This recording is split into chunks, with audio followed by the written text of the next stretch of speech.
कधीच्या काळातून पाऊस एकदाचा थांबला होता आणि एवढं भारी वातावरण होतं, सगळे ढगसुद्धा निघून गेले होते आणि खूप छान वाटत होतं. म्हटलं आपल्याकडे वेळ आहे तर आपण बाहेर जाऊन छान असा फेरफटका मारून येऊयात, म्हणून आम्ही निघालो होतो. आणि रस्त्यावरून जाताना बघू शकता एवढी हिरवी हिरवीगार झाडं दिसत आहेत, त्याचबरोबर आजूबाजूला डोंगरसुद्धा एवढं छान दिसत होतं ना की काय विचारू नका.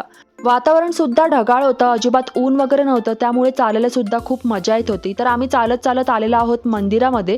तर आम्ही जिथे राहतो ना त्या डोंगराच्या पायथ्याशी शंकराचं खूप प्राचीन मंदिर आहे आणि तिकडेच आम्ही दर्शन घेण्यासाठी आलेलो आहोत. इथे मंदिराची पूर्ण कथा लिहिलेली आहे, तुम्हाला वेळ असेल तर नक्की वाचा, कारण की आहे ना ह्या मंदिराची कथासुद्धा तेवढीच इंटरेस्टिंग आहे. मंदिरामध्ये मी प्रवेश करत आहे आणि इथे बघू शकता मंदिराच्या आतला परिसर किती छान वाटत आहे. लोकांची एवढी रांग लागली होती ना देवाचं दर्शन घेण्यासाठी. आणि हिमाचल असल्यामुळे आहे ना इकडे मंदिराच्या पूर्ण आजूबाजूला पाईनवूडची झाडं होती, त्याचबरोबर हिमाचलची तुम्हाला डोंगरसुद्धा दिसतील.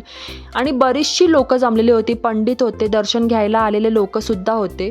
तर खूप छान वाटत होतं. आणि इथे आहे ना जाऊन मी देवाचं पहिल्यांदा दर्शन घेतलेलं आहे, त्यानंतरच मी तुम्हाला व्हिडिओ दाखवत आहे पुढचा.